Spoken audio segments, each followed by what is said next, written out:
É só acessar o...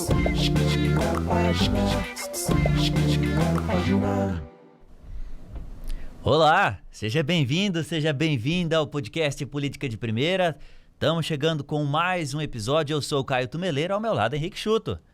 Tudo bem, Caio? Bora para mais uma. Bora mais uma. Antes da gente começar a entrevista, preciso pedir, né? Dar aquele recado para você. Deixa o like aqui nesse vídeo. Você também pode, ó, o joinha aí aparecendo na sua tela. Você também pode e deve, inclusive, se inscrever aqui no nosso canal do Primeira Página MS no YouTube. Ativa o sininho para ficar por dentro de todas as novidades aqui do nosso canal. E nessa entrevista aqui também eu quero ver o seu comentário. Vai comentando aí, que é sempre um prazer ler, ter a sua opinião aqui também do nosso democrático podcast Política de Primeira. Nos estúdios, deputado federal, senhor Geraldo Rezende, tudo bem? Tudo jóia, bom dia. Bem-vindo. Bom dia a você, Caio, bom dia, Schuto. Bom dia. Estou muito à vontade. Muito bem, antes da gente começar a entrevista, um breve histórico então aqui da vida do senhor mineiro, formado em medicina, começou na política disputando vaga na Câmara de Vereadores de Dourados, inclusive. Foi eleito vereador em 1992, reeleito em 96. Em 98 foi eleito deputado estadual. Em 2000 assumiu o cargo de secretário de Estado de Saúde. E a partir de 2022, Schuto... 2003. 2002, perdão. Assumindo em 2003, foi eleito por 6 vezes deputado federal. Voltou ao cargo de secretário de Estado de Saúde em janeiro de 19, a convite do governador Reinaldo Azambuja. Um longo histórico, né, deputado? Mas antes da gente entrar nesses assuntos, como é que foi a infância do senhor lá em Minas, juventude no Ceará? Por que o senhor mudou para Mato Grosso do Sul, especificamente para Dourados? Olha, eu nasci em Minas Gerais, numa pequena cidade chamada Córrego Danta, lá no Alto Paranaíba, muito perto de Araxá, porque lá em Minas o pessoal diz, nasceu onde? Perto de onde? Perto de onde? Filho de quem? Mas eu nasci em Córrego Danta, perto de Araxá, e com 12 anos para 13 anos eu imigrei com a minha família, viemos de caminhão de pau de arara, 12 irmãos. Lá meu pai faliu. Naquela época não tinha esses programas de recuperação financeira do agro. Então meu pai era pequeno sitiante de cafeicultor. Viemos para Dourados, no Mato Grosso. Ainda Mato Grosso. E ali eu iniciei minha trajetória. Fui vendedor de picolé, jornaleiro, engraxate, e aprendi uma profissão gráfico. Fui trabalhar no jornal Progresso, onde, além de ser gráfico, eu escrevia para o jornal as matérias esportivas e também lia muito as questões políticas da época. Estudei no Colégio Presidente Vargas, que é um colégio, na época, referência não só para Dourados, mas para todo o Mato Grosso do Sul, e alimentei o sonho de ser médico. E consegui, vindo a Campo Grande, trabalhando aqui em gráfica Rui Barbosa, gráfica Alvorada, fazendo cursinho no antigo Massi Galeno, com bolsa dado pelo hoje reitor da Universidade aqui de Campo Grande, Pedro Chaves, que depois foi senador, me deu uma bolsa integral. Eu consegui fazer vestibular de medicina no Ceará e lá ingressei no curso de medicina em 1976, formando em 1982, fazendo especialização na USP em Ribeirão Preto e retornando a Dourados. Ô, Schuto, temos que é um bastidor que a gente precisa falar, quase que a gente teve um colega, né? E não um médico, mas sim um colega. O senhor ventilou a hipótese de trabalhar na comunicação? Ventilei, eu gostava muito da leitura e escrevia muito para o jornal. E as minhas matérias geralmente eram polêmicas na época, porque eu dava uma dosagem maior assim dos acontecimentos, reportava de uma forma mais clara aquilo, não escondia nas entrelinhas, e eu cheguei a pensar em fazer jornalismo, comunicação social, mas depois de meditar, fiz medicina com todas as dificuldades e me especializei em ginecologia e obstetrícia, onde eu servi a população de Dourados, principalmente as mulheres de Dourados e região, e elas me conduziram à atividade política, exercendo aí 2 mandatos de vereador, 1 mandato de deputado estadual e 6 de deputado federal, além de ter sido secretário de saúde por 2 vezes, uma na época do governo Zeca, lá em 2000 até 2002, e secretário de saúde do governo Reinaldo Azambuja, desde 2019 a 2022. Muito bem. Deputado, como médico, imagino atuando como médico, em que momento o senhor falou assim, eu vou ser político, eu vou disputar uma eleição? Eu fazia movimento estudantil, eu lutava dentro da Universidade Federal do Ceará, militava dentro daqueles que sonhavam em conquistar novamente a democracia no país. Nós vivíamos numa ditadura militar. E aí eu tomei gosto pela atividade política. Depois de formado, eu retornei a Dourados e já fui candidato a vereador lá em Dourados.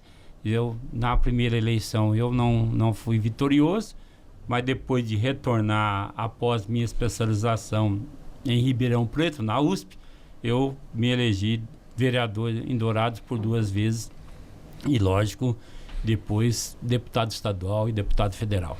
O senhor começou no MDB, depois foi para o PSDB, passou 10 anos no PPS, retornou ao MDB e em 2016 voltou para o PSDB. Por que todas essas mudanças, essas trocas de partido? Para ter coerência política, porque eu sou uma pessoa de centro, com a matiz de ter uma visão mais social das coisas.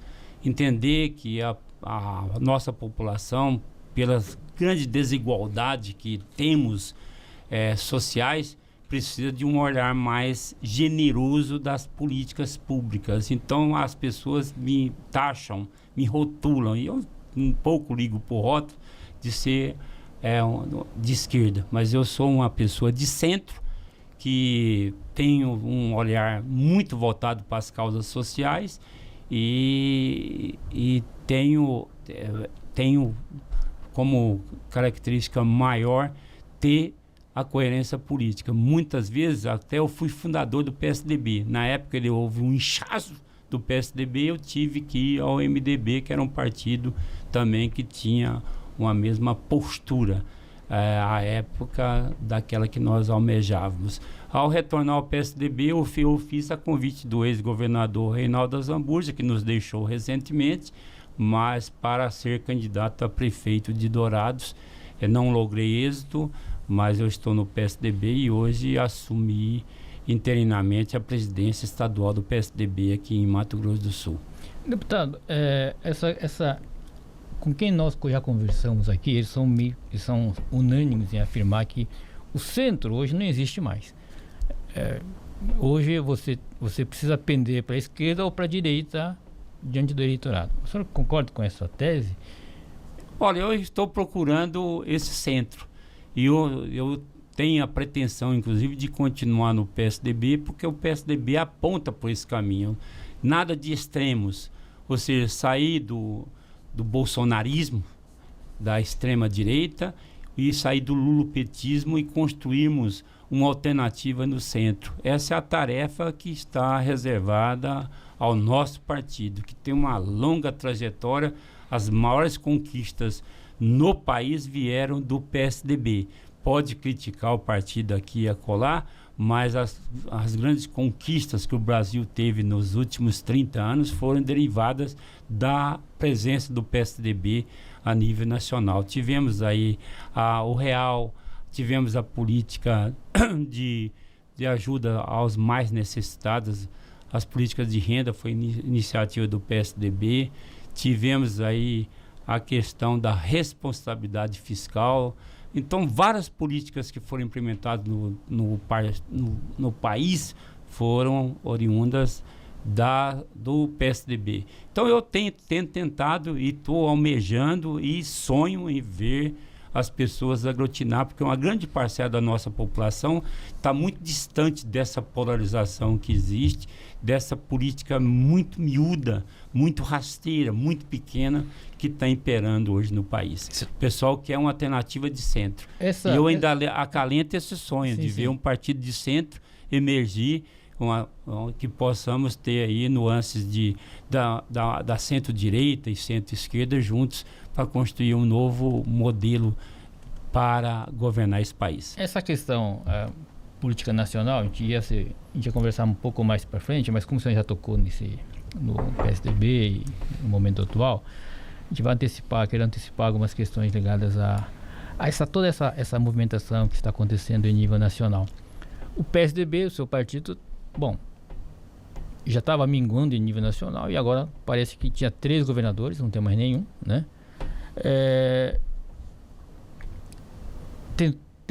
Está em tratativas de montar uma federação com o Podemos também, mas acho que não deu muito certo.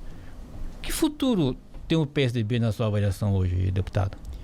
Eu acredito que nós temos condições de podermos apresentar uma alternativa diferente para o país. Já disse aqui dessa polarização que está levando a um radicalismo extremado. Acho que o centro é equilíbrio. A gente precisa de ter o diálogo com todas as forças políticas e fazer a política de entrega. É isso que eu por esse caminho que eu conduzo os meus mandatos.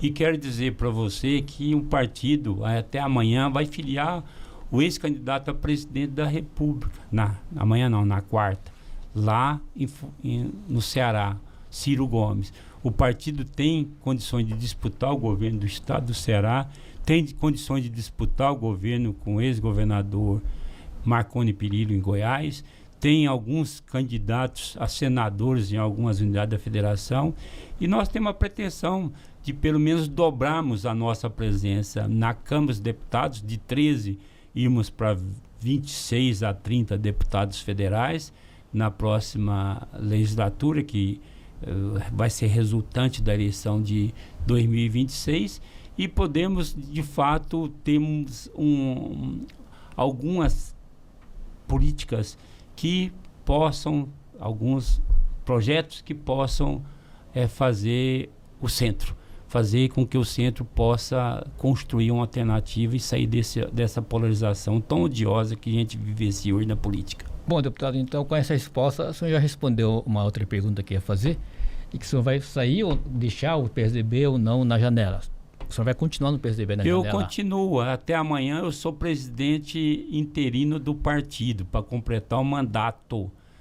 E amanhã o partido, dia 21, o partido vai reunir em Brasília para indicar 27 executivas estaduais provisórias. E nós estamos acalentando o desejo de poder continuarmos na executiva provisória e esse papel de buscar nos remanescentes que o partido tem aqui, construir uma chapa de deputados estaduais, deputados federais competitiva e trabalharmos no projeto de renovação do mandato do atual governador Eduardo Rieder. E o senhor já se coloca como pré-candidato a continuar como deputado federal, ou o senhor também teria manifestado interesse em sair para o Senado? Por que o senhor teria desistido disso? Eu sou pré-candidato a deputado federal, porque eu acredito que está muito conflagrado essas disputas para o Senado e, logicamente, eu vi que o campo minado me faz retornar para poder servir ao Mato Grosso do Sul com a experiência, com a vivência, mais um mandato de deputado federal que eu espero conseguir nas eleições de 2026. Deputado, ainda sobre o PSDB aqui no estado, dos 6 deputados que tem na Assembleia, parece que 4 devem sair e 2 continuar no partido. Bom, hoje, né? Isso pode mudar amanhã. Mas existem também muitos vereadores que não podem mudar de partido por conta porque eles não têm a janela partidária, que querem disputar uma vaga na Assembleia. O PSDB vai ter uma chapa para majoritária, tanto para federal, chapa para proporcional tanto para a federal como para a Assembleia? Vai ter esse o nosso desafio. E nós estamos trabalhando com outras forças políticas para que a gente possa ser também um dos partidos que vai fazer parte do grupamento que haveremos de apresentar para as eleições de 2026 na recondução do atual governador Eduardo Rídio. Nós vamos trabalhar para ter uma chapa forte, para termos uma presença significativa na Assembleia Legislativa e renovarmos pelo menos o mandato dos 3 deputados federais, ou a possibilidade, inclusive, se a gente tiver uma nominata interessante, de fazermos um 4º deputado federal ou deputada federal. Mudando um pouquinho de assunto, daqui a pouquinho a gente retoma a política, mas ao longo da pandemia o senhor era secretário estadual de saúde, inclusive, e a pandemia foi um período muito emblemático, inclusive, para todos nós, mas especificamente para a carreira do senhor, inclusive como secretário de saúde aqui do estado. O senhor sempre foi um defensor ali do uso de máscaras, contra medicamentos que eram indicados, inclusive conversados ali, né, que seriam bons contra o vírus, algo que a gente teve prova que não aconteceu. O senhor, inclusive, foi defensor da vacinação em massa. Como que o senhor avalia este período da pandemia, à frente da Secretaria de Estado de Saúde? Eu acho que foi o período mais rico da minha longa trajetória política. Se tivesse de reproduzir tudo aquilo que nós fizemos, na sua inteireza eu faria. Construir uma equipe magnífica na Secretaria de Estado de Saúde, tive o apoio de todo o governo, o governador Reinaldo Zambujo nos apoiou em todas as iniciativas, tive no atual governador, que era secretário junto comigo, também um parceiro de primeira hora, a parceria com os prefeitos e prefeitas, com os secretários municipais de saúde de todos os 79 municípios, e além disso eu fui comandante de um exército que eu fui conhecer na sua inteireza, mesmo sendo um defensor muito forte do SUS, eu fui entender o SUS quando do enfrentamento da pandemia. Foram 59 mil pessoas, 59 mil guerreiros, nos ajudaram a projetar o Mato Grosso do Sul no cenário do Brasil. Toda vez que as grandes emissoras reportavam durante a pandemia, colocavam o mapa do Brasil e colocavam numa coloração mais forte o Mato Grosso do Sul, eu ficava feliz, porque mesmo tendo colocado a minha vida em risco, a vida da minha família, muitas vezes tendo que passar noites em claros, sonhando em alternativa, discutindo com outros atores da saúde pública, os entendidos de saúde pública no país, eu fiz questão de poder fazer aqui aquilo que não aconteceu no país, lastreado na ciência, baseado nas evidências. A gente fez um enfrentamento e colocamos Mato Grosso do Sul na liderança nacional no enfrentamento da Covid. Você há pouco me reportou que você estava em Corumbá, de lá que você veio para cá, e você nos entrevistou quando nós estávamos lançando lá o chamado cinturão epidemiológico, que abrangeu todos os 14 municípios, e que nós conseguimos convencer o então ministro, que apesar de não ter nenhum conhecimento da saúde pública, foi guindado pelo ex-presidente Bolsonaro como general, porque ele enfrentou lá a questão da imigração. Pazuello, né? O senhor está falando do Pazuello. Pazuello enfrentou a questão da imigração lá dos venezuelanos lá em Roraima. Ele foi convencido pela nossa argumentação de que deveria ser feito esse cinturão epidemiológico, que tivemos doses de vacinas a mais e fizemos com que toda a fronteira fosse vacinada, inclusive nossos irmãos paraguaios, nossos irmãos bolivianos, para evitar, logicamente, adentrar em Mato Grosso do Sul novas cepas, novas variantes do vírus, e pudéssemos ter aqui, logicamente, um resultado mais trágico do que tivemos. Então, aquele momento foi magnífico. Hoje, eu ando todo o estado, ainda sou conhecido como doutor vacina, como o homem da vacina, como o homem do enfrentamento da Covid, apesar de todas as forças que jogavam contra, porque nós somos um Estado conservador, e teses como a que você mencionou aqui, de uso de medicamentos sem qualquer lastro na ciência, sem qualquer eficácia, né? Eficácia comprovada,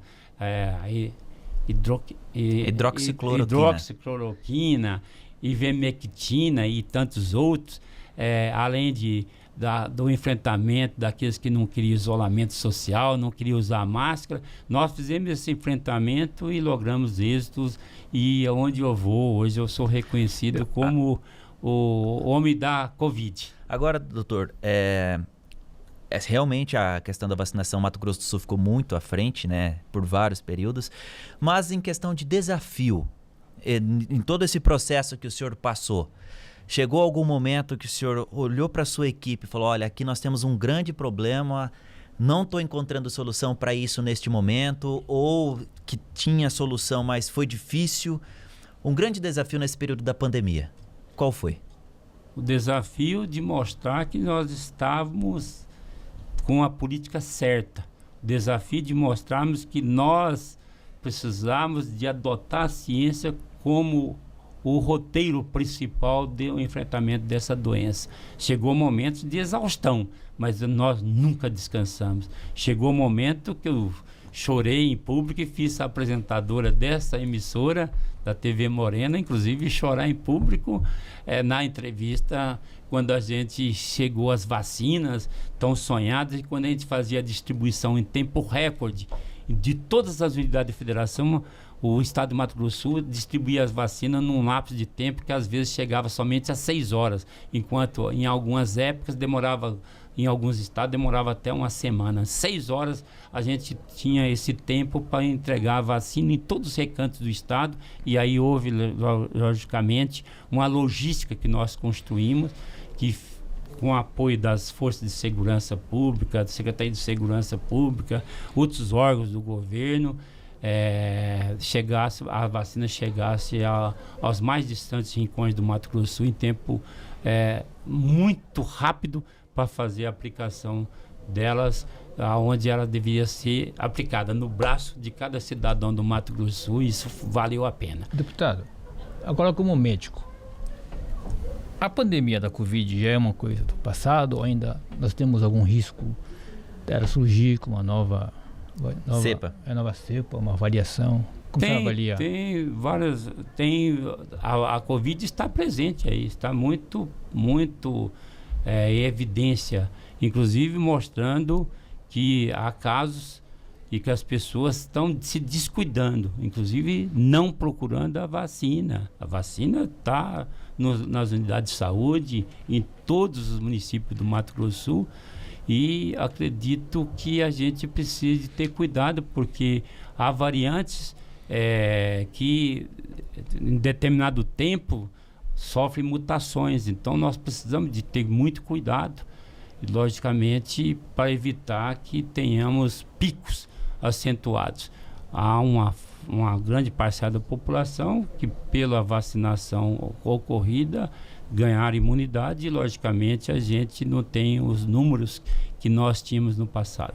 Deputado, o senhor falou que enfrentou também resistência, né, de quem não acreditava, eram contra o uso da máscara, do isolamento da aglomeração, social, né? O estado registrou até então 640 mil casos confirmados por Covid e 11.400, cerca de mortes, né, por Covid. Sem essa resistência, essa disseminação de fake news, esses números poderiam ter sido mais baixos? Você acredita, não? Acredito piamente. Acredito que foi um desserviço muito grande, não só no Mato Grosso do Sul, mas no Brasil e no mundo.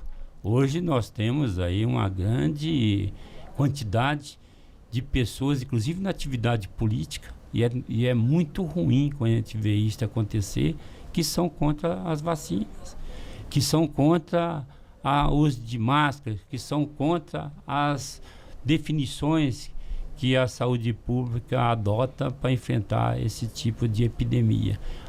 Nós estamos tendo retrocessos gigantescos no processo civilizatório e que a gente precisa de parar um pouco, repensar como enfrentar esse tipo de postura que estamos tendo em todo o mundo. Inclusive o próprio secretário de Estado de Saúde dos Estados Unidos é um antivacina,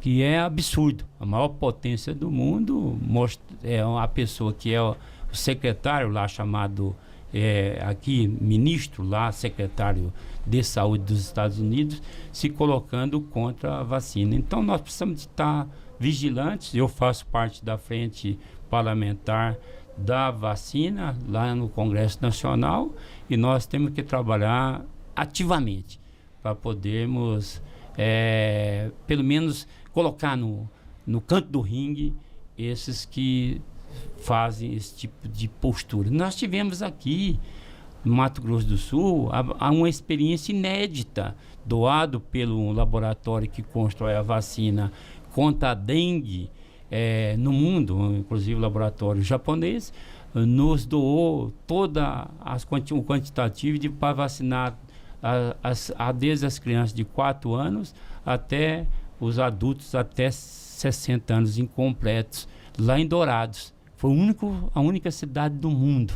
Até hoje nós não temos um resultado concreto porque foi uma tragédia a vacinação. As pessoas não foram procurar nem a primeira nem a segunda dose e o quantitativo de pessoas vacinadas foi muito pequeno, demonstrando que apesar da nossa resistência, da nossa pregação, ainda há muitos que são levados por essas fake news, por esse desserviço gigantesco ao processo de vacinação.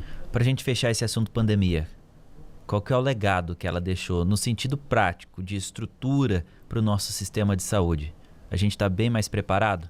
Muito mais preparado. Nós abrimos novos leitos, ampliamos hospitais, criamos leitos de UTIs onde não existiam. Exemplo, Paranaíba, é preciso só fazermos a obra lá em Paranaíba, fizemos leitos de UTIs onde não existia, alguns foram desativados e aí é preciso reativá-los, como Naviraí, como Jardim. Aqui em Campo Grande tivemos avanços substantivos em leitos de UTIs que serve hoje a outras patologias, a outras doenças. E ainda precisamos avançar em algumas obras que estão um pouco atrasadas dentro daquele cronograma que nós estipulamos, mas foi muito importante, inclusive equipamentos como tomografia computadorizada em algumas cidades, ressonância nuclear magnética, novos equipamentos dos mais modernos que existem hoje em várias cidades, e acredito que o preparo das equipes, não só lá, aquela que lida na ponta, como também os próprios profissionais absorver conhecimentos que vão ser usados pela vida toda. O senhor falou de obras que ainda não foram concluídas. Você pode citar pelo menos uma para a gente desse período da pandemia que até agora não finalizou? A própria UTI lá, a UTI lá de Paranaíba. Nós estamos tendo agora a construção da hemodiálise lá em Coxim. Agora está avançando. Mas nós temos em várias cidades, a própria Corumbá, nós precisamos de um novo hospital em Corumbá que nós apontamos, mas a própria construção de novas leitos de UTI lá em Corumbá, que não só para a pandemia, mas que sirvam no dia a dia, UTI neonatal, UTI adulta, para a gente construir uma saúde pública de qualidade. Temos também agora resultado desse enfrentamento. No próximo dia 27, agora nós vamos inaugurar um belíssimo hospital regional lá em Dourados, que foi também iniciativa do nosso mandato enquanto deputado federal, mas que nós tivemos também a participação enquanto secretário de saúde para que eles pudessem alavancar. Isso vai ser legados que as gerações futuras vão receber daquele período da condução da pandemia aqui no estado. Deputado, peço licença para o senhor conversar agora com você que está me acompanhando, você que está assistindo ou escutando a entrevista com o deputado federal Geraldo Rezende aqui no podcast Política de Primeira. Você já deixou o seu like neste vídeo? Se ainda não, esta é a oportunidade de fazer, tá bom? Deixa o likezinho aí, se inscreva também no nosso canal, aqui no canal do Primeira Página no YouTube. Você ativa o sininho também para ficar por dentro de tudo, desta entrevista, das outras que nós teremos aí pela frente. E o seu comentário, claro. Deixa o seu comentário aqui no nosso vídeo pra gente saber a sua opinião, o que você tá achando dessa entrevista, fechou? Retomando então, né, político, falar de política nacional agora? Isso. Deputado, lá em Brasília, o senhor passa a maior parte do tempo, está tramitando a PL da anistia. Eu queria começar perguntando como o senhor avalia, se é a favor, se é contra, para a gente poder depois aprofundar um pouquinho mais. Eu já manifestei minha contrariedade a esse projeto. Eu acredito que o que aconteceu em 8 de janeiro de 2023 foi algo muito grave. Foi um atentado contra a democracia no país. A minha geração trabalhou para a gente conquistar a democracia. Nós enfrentamos nas ruas, nas universidades, nas praças públicas. Eu estava no memorável dia 25 de janeiro, lá fazendo aquele grande ato pelas diretas já em 2004, me parece. Lá em São Paulo, pelas diretas. Em 84, na Praça da Sé. Na Praça da Sé. Eu estava lá presente para poder fazer com que a gente pudesse ter as diretas já.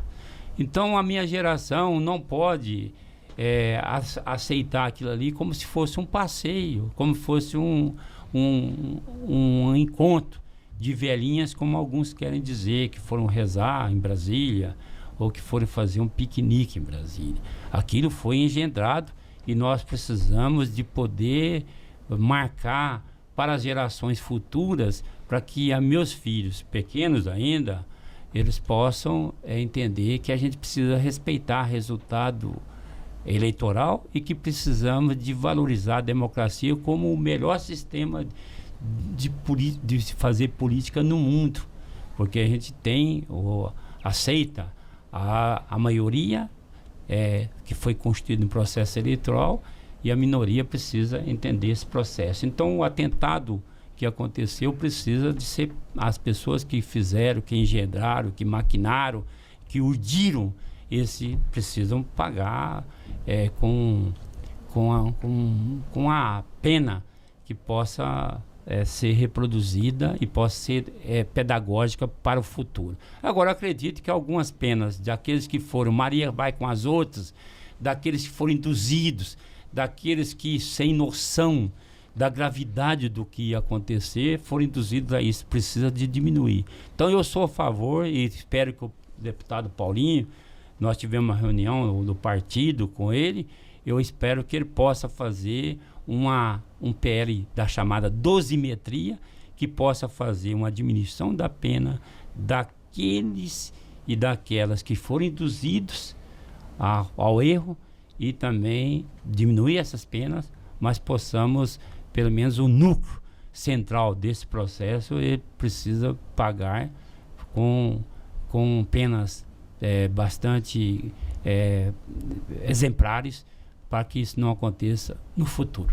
Deputado, agora é um pouco de projeção. Esse texto, com dosimetria ou não, ela vai entrar na pauta de votação? Eu espero que nos próximos dias isso aconteça. Era para ser as semanas que passaram, ou seja, a semana anterior falou que podia apresentar o seu relatório, o deputado Paulinho da Força não fez, mas eu acho que ele está construindo um texto que possa ser aprovado por todos. Eu sei que vai ter posição nos dois extremos, na extrema direita como na esquerda, que vão ser contra esse texto. Esse era o ponto que eu queria chegar, deputado. Os partidos mais à direita, eles defendem uma anistia ampla, geral e restrita. Os partidos mais à esquerda nem querem saber de qualquer tipo de anistia. Nem amenizar a pena, né? Nem amenizar a pena. Eles não querem saber. existe a possibilidade de um meio termo com essas duas pontas, cada um puxando para um lado, assim, de uma forma muito contundente? Eu acredito que quem vai definir, logicamente, o tamanho desse PL da dosimetria será o relator Paulinho da Força, do Solidariedade. Acredito que ele está trabalhando num texto que possa isolar os dois extremos, a extrema-direita e a esquerda radical. E a gente construir com o centro um processo, com o centro, ou centrão, ou com aqueles deputados e deputadas que entendem que a gravidade do acontecido não pode passar em vão, no sentido de não ter nenhuma pena para aqueles que urdiram, que financiaram e que construíram esse processo, que foi uma coisa absurda que aconteceu em Brasília, que eles possam ter de fato uma penalidades. Falando então de projeção para 2026, deputado, o PT já tem um candidato, isso é claro, o presidente Lula vai tentar a reeleição. À direita, ainda existe ali um grande debate para vários nomes. Na sua avaliação, deputado, qual seria o melhor nome da direita hoje para disputar com o presidente Lula em 2026? Qual é o nome mais forte, na sua opinião? Olha, eu estou dizendo a vocês daqui a pouco que o ex-governador e ex-candidato a presidente da República, Ciro Gomes, está filiando na próxima quarta-feira ao PSDB. Eu também vejo as candidaturas ainda não consolidadas. Todo mundo, há pouco tempo atrás, dava a eleição como eleição já tranquila para a chamada centro-direita, não a extremada. Com o atual governador Tarcísio de São Paulo.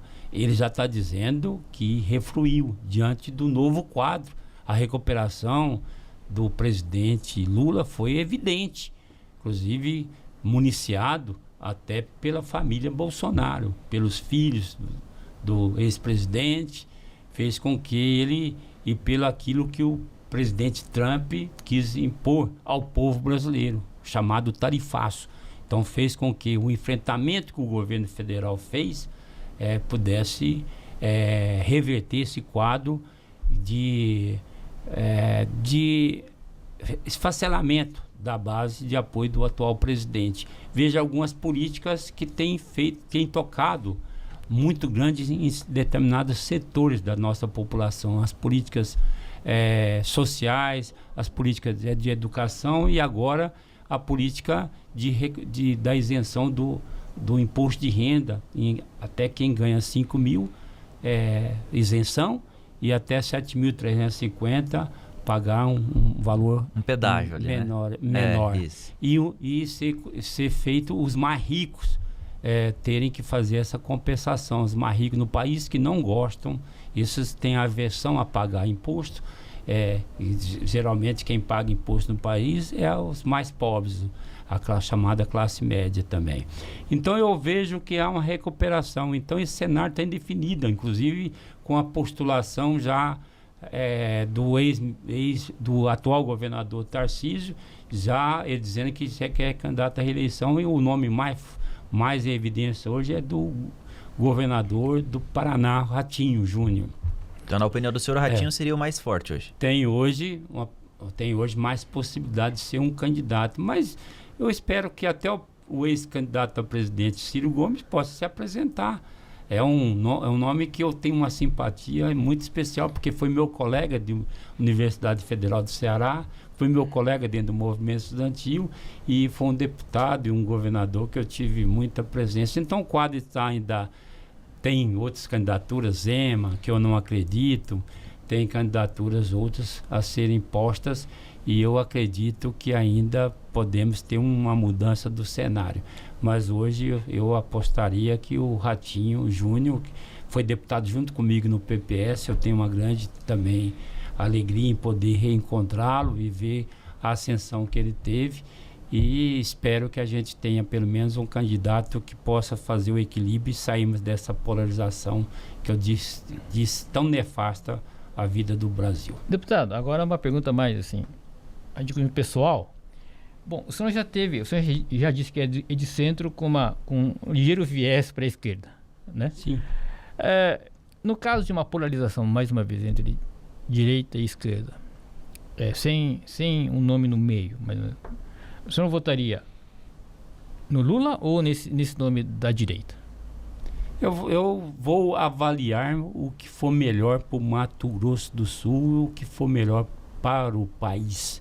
Eu acredito que possa surgir um nome que possa nos convencer, mas eu tenho uma afinidade muito próxima ao governador Ratinho, se ele viesse a se viabilizar.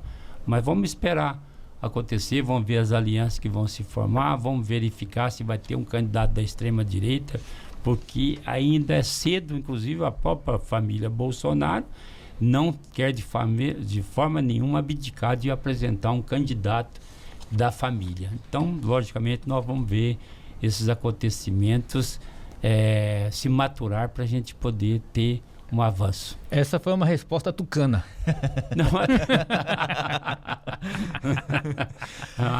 Não, é bem claro. Bem firme. Bem tucana. Vamos pegar o Ratinho Júnior como exemplo, já que o senhor citou.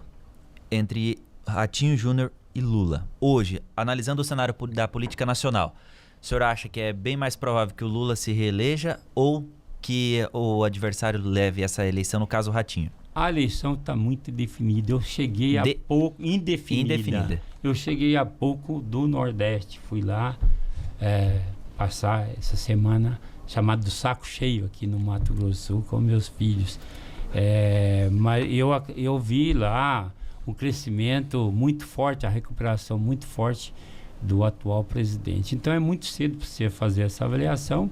Há uma pulverização dos candidatos à direita, mesmo que eu não vejo um desacerto grande entre Zema, Caiado, Tarcísio, Ratinho, e isso favorece quem está no poder hoje, que é o presidente Lula. Então eu tenho bem claro isso. Nós ainda temos muito a caminhar. Até março do ano que vem nós vamos definir qual o melhor caminho, e aí, parafraseando o chute, tucano que eu sou, eu fico ali olhando para poder definir qual o melhor caminho para o Mato Grosso do Sul e para o país. O senhor citou anteriormente que a aprovação do presidente Lula subiu bastante após o tarifaço e a conduta dele ao longo deste processo aí contra o Donald Trump. Qual que é a avaliação do senhor quanto a esse tarifaço? Eu acho que foi a pior coisa que aconteceu no país e pegou o Mato Grosso do Sul como um dos estados que tem que foi mais atingido, ou seja, principalmente a nossa base da economia, o agro. Pegou alguns estados que eram exportadores, a principal base da economia, para os Estados Unidos. O próprio Ceará, citando um exemplo, ele foi um estado extremamente impactado com essa política do tarifaço. Ou seja, pegou todo o povo brasileiro, porque no dia a dia qualquer cidadão vai tá sofrendo esse processo das tarifas. Mas eu estou vendo a conversa entre o presidente Lula e entre Trump caminhando no sentido de desanuviar. Já muitos daqueles setores que foram apenados com esse tarifaço já estão isentos. Eu espero que a gente possa ter um desfecho que não prejudique o povo brasileiro. Deputado, falando um pouco agora sobre a sua trajetória, algum arrependimento nesses 30, 40 anos de vida pública? Não, chuto. Eu quero algo que o senhor pensaria assim, nossa, se eu pudesse voltar no tempo, eu faria diferente? Eu faria com mais ímpeto, com mais velocidade. Eu sou uma pessoa que eu tenho um defeito. Eu gosto de tudo para ontem.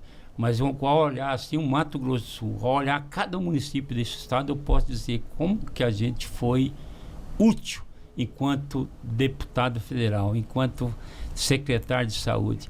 Quando eu aqui em Campo Grande mesmo, eu passo aqui próximo e vejo ali a APAI sendo construída ao lado da APAI, um hospital para as crianças e para adolescentes com deficiência, eu fico de fato pensando, puxa vida, será que não pensou no passado construir um hospital para essas pessoas? E eu estou colocando recursos junto com o Estado para a gente construir esse hospital, tá bastante avançado. Quando eu vejo um hospital do câncer que precisava de um aparelho de radioterapia, que o que está lá está obsoleto, ou seja, faz mais prejuízo do que benefício para a população, nós conseguimos, e vai ser colocado o mais moderno aparelho de radioterapia do Mato Grosso Sul, lá no Hospital do Câncer, aqui em Campo Grande. Quando eu vou ali em Rio Brilhante e vejo a APAI de Rio Brilhante, com toda aquela construção para se tornar a melhor APAI do interior do estado, e que nós vamos construir um CER, que é o Centro Especializado de Reabilitação para as crianças com deficiência, autismo, síndrome de Down e várias outras deficiências. Quando a gente vê em cada município do estado a construção de uma unidade básica de saúde, que a gente conseguiu convencer o governo federal no chamado PAC, ao lado das creches. Há pouco antes do início da entrevista, eu estava dizendo aqui, eu saí daqui e fui lá em Minas Novas, uma cidade pequena, lá no Vale do Jequitinhonha, a região mais pobre de Minas, para ver lançado um programa que eu defendi junto ao ministro da Educação, Camilo Santana, que é lá do Ceará, que foi contemporâneo, ele mais jovem, muito mais jovem do que eu, mas lá no Ceará. E a gente conseguiu 6 creches para as aldeias indígenas em Mato Grosso do Sul. 2 lá em Dourados, 2 em Aquidauana, 1 em Carapó e outra em Paranhos, para poder possibilitar aquilo que aconteceu comigo, que eu sou fruto da educação. Eu só saí de onde eu saí, de um bairro periférico de Dourados, 12 irmãos, pobre, mas pobre mesmo, e cheguei a ser médico nas melhores universidades do país, e depois galguei uma trajetória política muito forte. Então eu olho assim e falo, puxa vida, já fomos longe demais. Eu sou daqueles que não faço a política do chamado clientelismo, usando outros métodos para ganhar a eleição. Eu ganho a eleição, eu conquisto a eleição através do meu trabalho. E eu trabalho intensamente, e às vezes as pessoas falam, puxa vida, onde que o Geraldo busca tanta energia, com 70 anos, tanta energia para poder conseguir tantas coisas para o Estado? É porque eu me coloco no lugar do outro. É a chamada empatia, porque eu já passei na minha própria pele todas as dificuldades que o cidadão mais pobre tem no acesso à saúde, no acesso à educação, no acesso à política social, no acesso ao esporte, ao lazer. Então eu tento fazer do meu mandato, todos os mandatos que eu tive, uma entrega constante. Eu vou aprofundar um pouco mais essa pergunta, então, deputado. A não ser eleito prefeito em Dourados, o senhor já disputou a eleição lá, trouxe alguma frustração? Isso ainda está na perspectiva futura de um dia voltar a disputar a eleição para prefeito de Dourados? Não, eu não penso em voltar a disputar a eleição para prefeito de Dourados. Isso foi uma etapa. Eu só acredito que houve um desacerto por parte nossa em não poder mostrar para a população aquilo que aconteceu. A gente falava, mas a gente não teve instrumento de mostrar que ia ser uma tragédia, como foi a tragédia passada lá em Dourados. E eu não penso mais em retornar, e não tem nenhum arrependimento e nenhuma frustração. Poderia ter feito muito, mas muito por Dourados. Podia ter mudado a vida política da nossa cidade. E até hoje o pessoal reporta, puxa, perdemos uma grande oportunidade com você e depois com o vice-governador Barbosinha. Aconteceu tudo igual. A candidatura do Geraldo Rezende, lá em 2018, e a candidatura do atual vice-governador em 2022. Os mesmos fatores, as mesmas situações levaram à eleição de pessoas que realmente nada fizeram por Dourados e atrasar Dourados significativamente. O senhor é de Dourados, como explicar que o PSDB, mesmo tendo a máquina do governo, não consegue eleger prefeito de Dourados por 2 vezes consecutivamente? Existe alguma explicação? Agora elegeu o atual prefeito. Ah, sim, agora sim. O atual prefeito. Isso, depois, na terceira fruto, tentativa, né? Foi. Na terceira tentativa. E lá Dourados tinha essa situação que foi quebrada nessa eleição. Uhum. Todos os candidatos do governo lá geralmente perdiam a eleição. Né? Essa escrita acabou agora com o Marçal. É isso. Que foi eleito. Com o Marçal, é isso. Marçal. Nessa trajetória do senhor fala com muito orgulho do seu passado como secretário de saúde. Hoje, se o senhor pudesse escolher, eu sei que é uma pergunta até meio difícil, mas entre ser deputado federal atuando lá em Brasília e trabalhar aqui como secretário de saúde, o que o senhor escolheria? O senhor o Riedel chegou a conversar com o Riedel sobre continuar na pasta de saúde?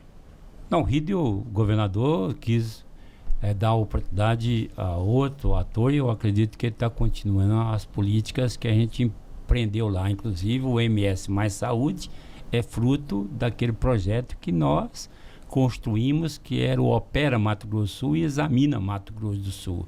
A entrega do hospital em Dourados, dia 27, é também fruto de emenda parlamentar e da política de interiorização da saúde. E essa tarefa do atual secretário, e eu espero que ele possa consolidar uma rede de atenção especializada em saúde, principalmente os hospitais regionais, que eles possam dar andamento nesse processo.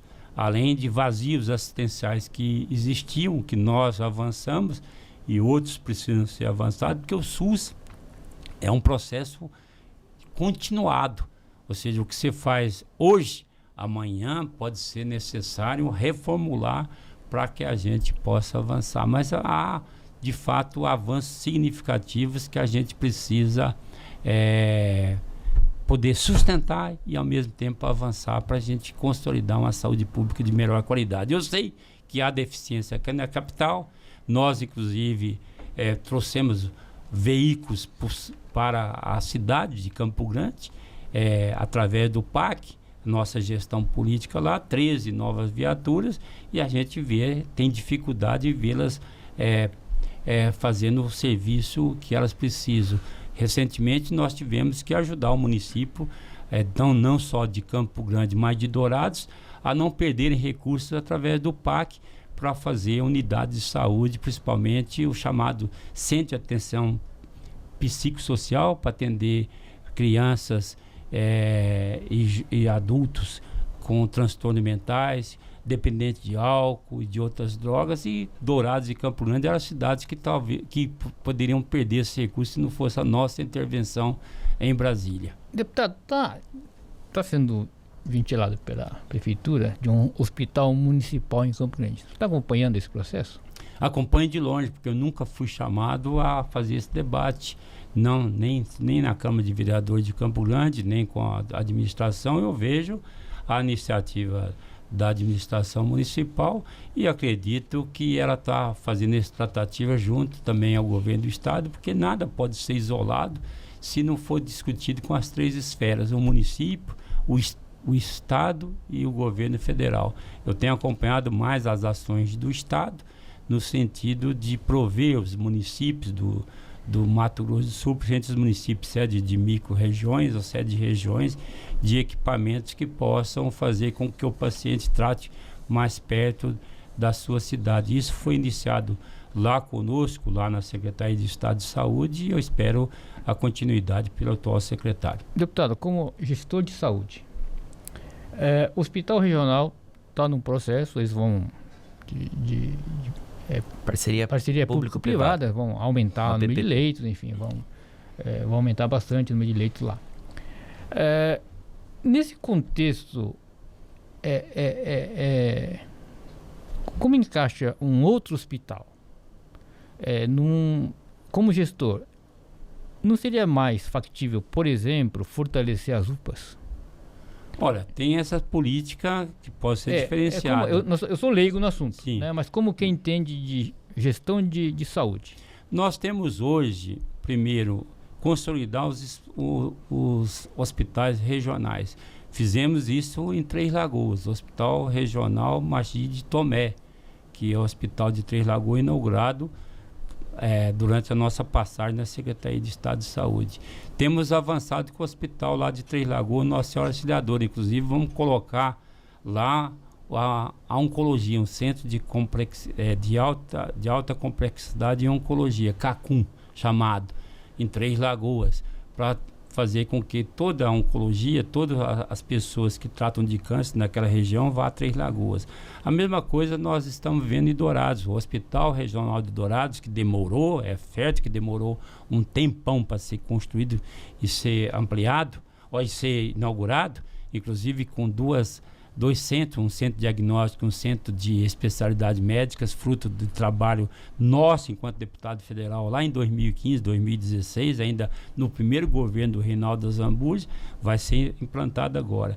Temos o Hospital Regional com essa nova característica que o secretário e que o governo do estado está colocando, e a construção do hospital lá em Corumbá. Então, a ampliação do hospital de Aquidauana. Então, tudo isso faz parte de uma engrenagem que, assim que terminar e for equipada e aparelhar os profissionais que vão atender nesses hospitais, eu acredito que a gente vai dar um salto de qualidade jamais visto no Mato Grosso do Sul. Eu defendo ainda um hospital lá para a região do Cone Sul. E aqui em Campo Grande eu advogo não só o hospital municipal, se for construído nessa lógica de discutir, porque ainda há deficiência de leitos.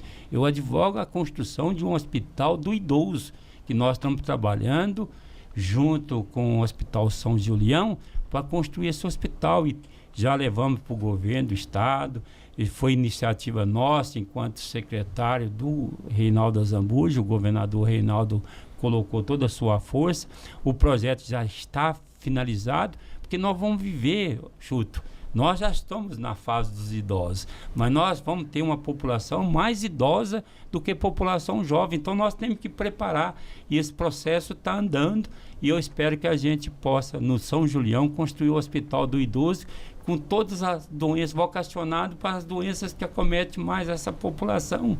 E essa população, como eu disse há pouco, daqui a 5, 10 anos, ela vai ser maior do que a população jovem, e nós temos que estar preparados.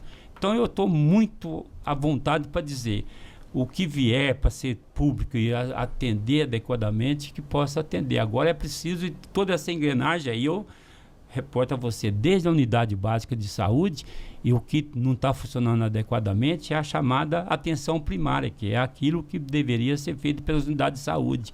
As UPAs são retaguardas das unidades de saúde, precisa também funcionar adequadamente para os pacientes não procurarem diretamente os hospitais de grande porte, como a Santa Casa, como o Hospital Regional.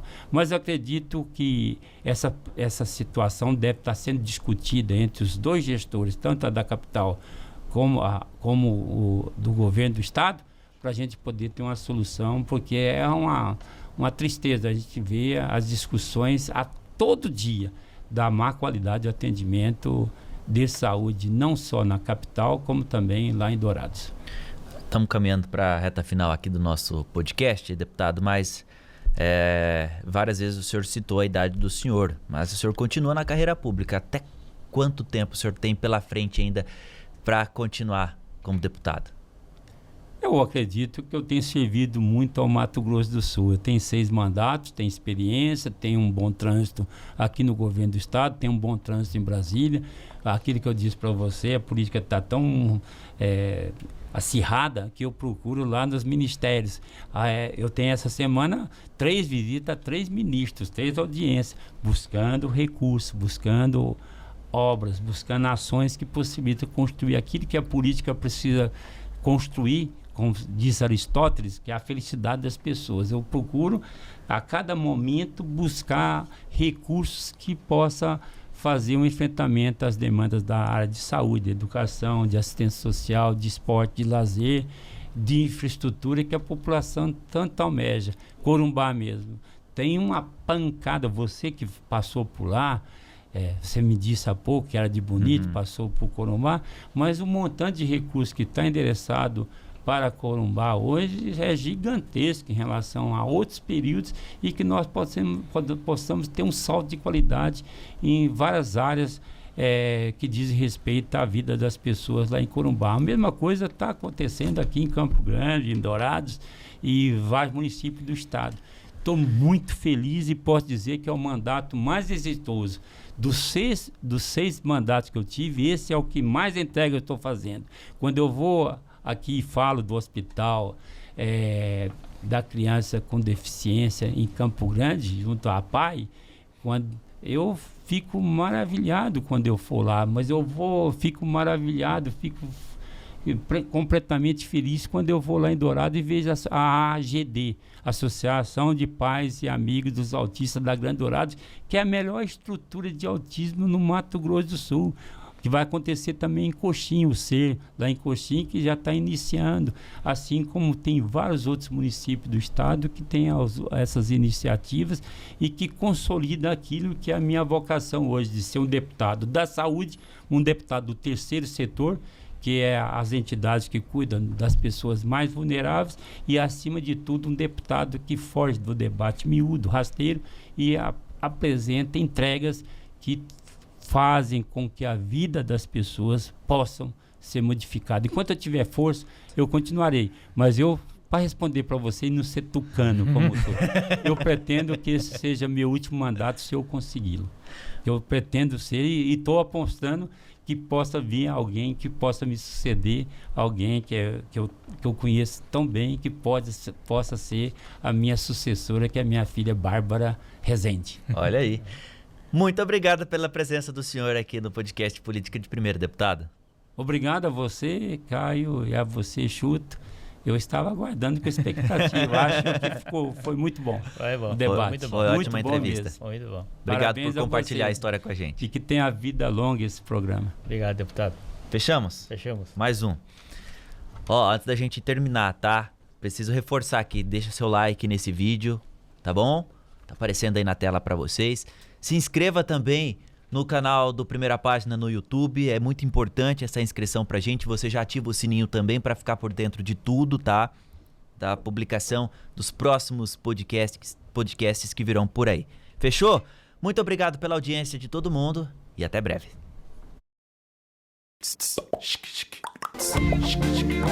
É só acessar o